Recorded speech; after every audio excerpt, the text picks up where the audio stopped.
साथियों नमस्कार, कैसे हैं आप सब लोग? मजामा केम छो कैसा आहिस?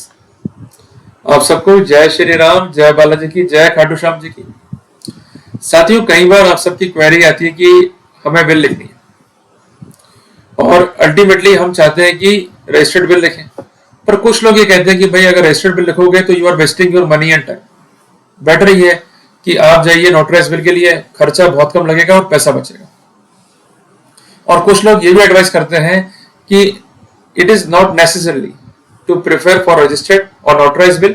सिंपल सी बात है, कागज लीजिए, अपने कॉन्टेंट को लिखिए, साइन कीजिए, 2 गवाह कराइए, इट इज सफिशिएंट कंप्लायंस। देखो तीनों ही व्यक्ति विशेष अपनी अपनी जगह जो है गलत नहीं है, जिसको जो अनुभव मिलता है वो वैसा का वैसा अनुभव जो है शेयर करते हैं।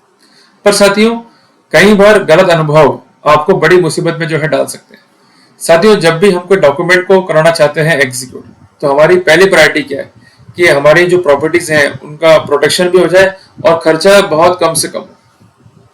और जब हम सुनते हैं खर्चा कंसर्न रजिस्टर्ड बिल का, तो हम लोग यूजुअली हमारा आइडिया जो है तैयार देते हैं and most of us usually prefer notarize will. साथियों अगर आप नोटराइज बिल करें तब भी वेल है, आप रजिस्टर्ड करें तब भी ठीक है। अगर आप रजिस्टर्ड भी नहीं कर रहे, नोटराइज भी नहीं कर रहे, सिंपल बिल लिख रहे हैं, तब भी कोई दिक्कत नहीं है। बट पॉइंट इज दैट कि आपकी मृत्यु के बाद जो आपके वारिसान हैं उनमें जो है विवाद होगा। विवाद अल्टीमेटली कहाँ जाएगा? कोर्ट में। जिसको प्रॉपर्टी देना चाहते हैं, जिस इंस्ट्रूमेंट के जरिए देना चाहते हैं, वो इंस्ट्रूमेंट क्या होगा? चैलेंज। अगर वो इंस्ट्रूमेंट ही नल एंड वॉइड हो गया तो क्या होगा? जिन वारिसान ने आपकी सेवा करी उनके साथ क्या हो गया? धोखा। और जिन वारिसान ने आपकी सेवा नहीं करी वो आपकी प्रॉपर्टी में हिस्सा ले जाएंगे। क्या आप चाहते हो ना इतना हिस्सा? नहीं ना। तो अगले कुछ मिनट बहुत इंपॉर्टेंट है to decide whether to go for a registered bill or unregistered bill। तो एक नोटबुक ले लीजिए, एक पेन या एक पेंसिल ले लीजिए। मैं कुछ इंपॉर्टेंट पॉइंट जो है आपको बताऊंगा जो आपके लिए काफी हेल्पफुल होंगे to decide whether to go for a registered or unregistered bill। ठीक है। Do not be prejudiced, listen me very much carefully and do not have Indian mind setup, always have British mind setup। हमको best से best करना है तभी हमको फायदा होगा। और कहते भी है ना कि महंगा रोए एक बार और सस्ता रोए बार बार। तो बार बार होना चाहते हो तो वो पैरामीटर भी जो है डिस्कस कर रहे हैं, और अगर एक बार होना चाहते हो तो वो पैरामीटर भी जो है अपन डिस्कस कर रहे हैं। क्लियर बात है? इसलिए बहुत शांति से मेरी बात को सुनिएगा और समझिएगा। साथियों बिल हम क्यों कर रहे हैं, ये मेरा आप सबसे प्रश्न है। बिल हम इसलिए कर रहे हैं कि बेसिकली हम गिफ्ट डेट या सेल डेट जो है नहीं करना चाहते हैं। हम चाहते हैं काम जो है सस्ते में हो जाए और हमारी प्रॉपर्टीज जो है जो राइट क्लेमेंट है उसको मिल जाए। क्लियर है? और इसी नियत के साथ जो है बिल को लिखा जाता है। और अनदर पर्पस क्या होता है कि जो कंसेंट हमारे बच्चे हैं या वारिसान हैं उनमें प्रॉपर्टीज को लेकर के झगड़े नहीं हो, विवाद नहीं हो, जिस कारण समय रहते हुए बिल लिख देनी चाहिए। ऐसा भी समाज में कॉमन एक प्रथा है और ये स्थितियां जो है बहुत प्रचलित है। साथियों बिल के लिए क्या होगा? आप जाएंगे किसी वकील साहब के पास में या किसी डीड राइटर के पास में। क्लियर? तो वो आपसे ये पूछेंगे भाई क्या क्या प्रॉपर्टी आपके पास में है जिसके कॉन्टेक्स्ट में हम बिल लिखना चाहते हैं। तो यहां से हमें बात जो है पकड़ में आती है, ये कैच पॉइंट है कि जो भी प्रॉपर्टीज है, चाहे वो चल संपत्ति है, चाहे वो अचल संपत्ति है, चाहे वो बैंक खाते हैं, कुछ भी है, उसके संबंध में बिल को जो है लिखा जा सकता है ताकि हमारी मृत्यु के बाद उन कंसेंट आर्टिकल की ऑनरशिप हमसे जो हमारे वारिसान हैं उनको स्मूथली जो है ट्रांसफर हो जाए और उन्हें कोई भी ट्रबल जो है फेस ना करनी पड़े। अगर आप बिल नहीं लिखेंगे तो कई बार ऐसा भी होता है, they have to move to the concern court for the purpose of succession. तो वहां पर जो है ट्रबल होती है। इसलिए बेटर ये है कि अगर आपके बैंक खाते हैं नॉमिनेशन जरूर करें, अगर खाते पोस्ट ऑफिस में है नॉमिनेशन जरूर करें। इसके अलावा जो प्रॉपर्टीज हैं उनका विल जो है जरूर करें अगर आप चाहते हैं किसी राइटफुल क्लेमेंट को अपनी प्रॉपर्टीज को देना। क्लियर है बात है? साथियों अब जरा फर्ज कीजिए कि आपने बिल को लिख दिया। क्लियर है? आपकी मौत के बाद क्या होगा कि जो आपके बच्चे हैं वो झगड़ेंगे आपस में। वो कोशिश ये करेंगे कि बैठकर प्रॉपर्टी का प्रॉपर डिस्ट्रीब्यूशन कर दिया जाए। जब वो डिस्ट्रीब्यूशन उनसे नहीं होगा और किसी विशेष हिस्से के हक को लेकर के उनके बीच जो है विवाद होगा तो मैटर पहुंचेगा कोर्ट के अंदर। सिविल कोर्ट में क्या जाएगा मैटर कि ये जो कंसर्न प्रॉपर्टी है हमारे पिताजी के नाम पर है, वो एक्सपायर हो चुके हैं या उनकी मृत्यु हो चुकी है। अल्टीमेटली हम उनके 3 वारिसान हैं या 2 वारिसान हैं या 5 वारिसान हैं, जो भी है, और हम चाहते हैं कि प्रॉपर्टी को डिवाइड करना। तो what they will file a suit for partition. अब कई बार ऐसा होता है कि एक वारिसन जो है एक डॉक्यूमेंट कोर्ट में ले आता है और वो कहता है कि भाई मरने से पहले पापा ने मेरे नाम पर वसीयत लिख दी थी, तो ये प्रॉपर्टी मेरी हुई, दावा नहीं चलेगा पार्टीशन का, और ये केस जो है फेलियर है और यहाँ पर कॉज ऑफ एक्शन नहीं है। तो क्या करेंगे अन्य वारिसान, उस कंसर्न बिल की कॉपी को लेंगे और उस बिल को भी जो है चैलेंज करेंगे और अल्टीमेटली कोर्ट से कहेंगे कि इस बिल को सुनने जो है घोषित किया जाए। क्लियर है बात ये?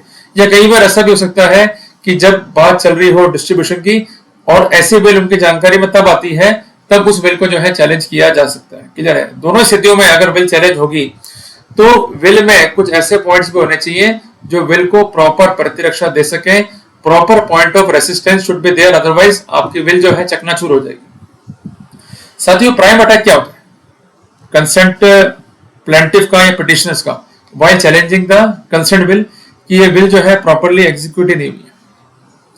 इस बिल के बारे में हम लोग अनअवेयर थे, खासकर जो बिल करने वाला है उसके पास कोई कैपेसिटी ही नहीं थी इस बिल को जारी करने की, क्योंकि वो फिजिकली और मेंटली जो है हैंडीकैप थे या कॉम्प्रोमाइज थे और उनको गंभीर जो है बीमारियां थी। ऐसे सिनेरियो में बिल की जो है फॉर्जरी की गई है, और कई बार ऐसा भी हो सकता है कि वो वारिसान आपके ऊपर फॉर्जरी और चीटिंग का मुकदमा भी दर्ज कर रहे थे।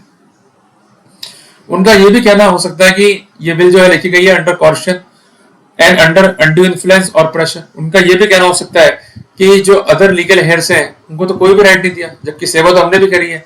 Even they might produce photograph कि देखो जी हम पैर दबा रहे हैं, इनकी सेवा कर रहे हैं, तब भी हमारा ना बिल नहीं है, इसका मतलब ये बिल जो है डेलिबरेट है। उनका ये भी कहना हो सकता है कि there is no reason to exclude the legal hair.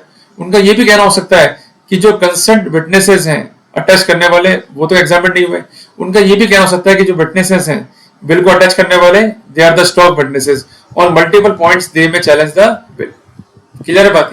अब जरा मान लीजिए कि आपकी बिल जो है अनरजिस्टर्ड है, तो क्या इन पॉइंट्स को रेसिस्ट कर पाएंगे आप लोग? उत्तर है नहीं। इसलिए मैं क्यों प्रेफर करता हूं रजिस्टर्ड बिल को? Due to the 5 beneficial advantages. पहला एडवांटेज क्या है?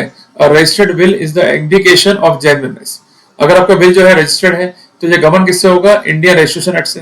एंड अपार्ट फ्रॉम दैट, जब आपको कोई डॉक्यूमेंट मिलेगा एसआर ऑफिस से, तो एसआर ऑफिस क्या करेगा? हर रूप में आपके कंटेंट को वेरीफाई करेगा, जो कैपेसिटी उसको वेरीफाई करेगा, कोई आपको मेंटल ट्रबल तो नहीं है उसको वेरीफाई करेगा, आपकी हेल्थ कॉम्प्रोमाइज तो नहीं है उसको जो है वेरीफाई करेगा। It means the document is genuine, क्योंकि उस डॉक्यूमेंट पे साइन और सील है कंसर्न सब रजिस्ट्रार के। ऐसे सिनेरियो में सेक्शन 74 इंडियन एविडेंस एक्ट का ना केवल हमें प्रिविलेज मिलता है, अपितु जेन्युइननेस के पॉइंट पे we are having good marks as compare to unregistered will. Clear हो गया अपने को? दूसरी बात यह कि सराउंडिंग सर्कमस्टेंसेस होती है कि उनकी क्या अच्छा रही थी और स्पेसिफिक कारण क्या रहे थे अदर हेयर्स को प्रॉपर्टी ना देने के कॉन्टेक्स्ट में, उसको हम इजीली अज्यूम कर सकते हैं। तो कई बार आक्षेप कि यह साइन फर्जी है या बिल को फर्जी बनाया गया है, प्रेशर था, अनड्यू इन्फ्लुएंस था, इन पॉसिबिलिटीज को भी अवॉइड किया जा सकता है। तो कुल मिला के we are going to protect our concerned legal heirs, जिनके हक में जो है प्रॉपर्टी दी गई है, from the prosecutions under forgery and cheating. इसके अलावा जो प्रोबेबिलिटीज हैं जिस पर प्राइम अटैक होता है कि भाई हमने सेवा करी है, सेवा नहीं करी है, कंसर्न विपक्षी पक्षकार ने, इस संभावना को भी जो है नकारात्मक रूप से अवॉइड किया जा सकता है। कई बार ऐसा होता है कि गलत सलत तरीके से बिल को चैलेंज करने का प्रयास किया जाता है। हर संभव ये प्रयास रहता है कंसर्न पिटिशनर्स का कि जो भी आरोप है बेस्ट से बेस्ट उसको लगा दिया जाए और संभावनाएं क्रिएट की जाए ताकि हम बिल को जो है चैलेंज कर सकें। रजिस्टर्ड बिल उन सभी इनहेरेंट संभावनाओं को नकारात्मक जो है वेटेज देता है। इसके अलावा जो कंसेंट डॉक्यूमेंट है उसका नेचर, उसका कंटेंट की जो जेन्युइननेस है उसको हम अज्यूम कर सकते हैं। Apart from that other plea कि ये फिजिकली डिसेबल है या मेंटली डिसेबल है, इनकी हेल्थ जो है कॉम्प्रोमाइज है, इस तरह की स्थितियों को भी जो है ये रूल आउट करता है। और सबसे महत्वपूर्ण बात ये आप जो है नोट कर लीजिए कि अगर आपका बिल जो है अनरजिस्टर्ड है तो उसको एक टेस्ट पास करना पड़ेगा। ये टेस्ट है section 68 Indian evidence act, section 69 Indian evidence act में। मींस आपकी जो है मृत्यु होगी। लाजमी सी बात है कि जब आपके जो वारिसान है बिल को प्रोड्यूस करेंगे तो ये बिल जो है चैलेंज होगी on ground of proper attestation. तो वहां पर अटेस्टिंग विटनेस को रिकॉर्ड पे आना पड़ेगा टू वेरीफाई कि लिखने वाले ने मेरे सामने लिखा, इस बात को मैं वेरीफाई करता हूं और इस बिल पर उनकी राइटिंग है, सिग्नेचर है, मेरे राइटिंग है और मेरे सिग्नेचर है। अब उदाहरण के लिए अटेस्टिंग विटनेस भी जो है नहीं मिला, देन जिसने डीड को लिखा है उसको जो है लेके आना पड़ेगा। अगर ये विटनेसेस नहीं आते हैं केस जो है बहुत कमजोर श्रेणी में जो है आ जाता है, जबकि ये प्रोटोकॉल जो है फॉलो नहीं करने होते हैं in case of registered will. इसलिए बार बार मैं कह रहा हूं कि we have to prefer the registered will, खर्चा ज्यादा होगा मानता हूं, पर प्रोटेक्शन भी उससे ही ज्यादा है। तो 5 प्रोटेक्शन जो है आपको प्रोवाइड करता है एक registered will as compare to unregistered will. क्या क्या प्रोटेक्शन है आपको? Prosecution protection from forgery, prosecution protection from cheating. Apart from that legal heir कहेंगे भाई गलत रूप से जो है बिल लिखा ली गई है, ये कंसर्न जो व्यक्ति है जिसने बिल लिखी है वो मेंटली और फिजिकली जो है इल है, इनकी हेल्थ जो है कॉम्प्रोमाइज है, ये पॉइंट नहीं चलेगा।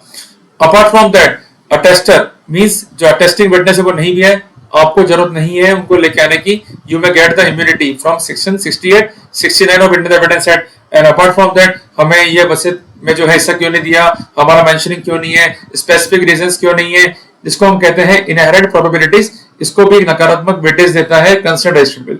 तो कुल मिला के आप ही का फायदा है, नुकसान कहीं भी नहीं है। तो आप चाहते हैं कि आपकी प्रॉपर्टीज पे डिस्प्यूट ना हो, जिसको प्रॉपर्टी दी है वो उसको यूज कर सके, बाद में जो विवाद करने वाले हैं उनके जो तर्क है वो ना चले, आपकी बिल में प्रॉपर इम्यूनिटी हो, then only option is we must have the registered bill.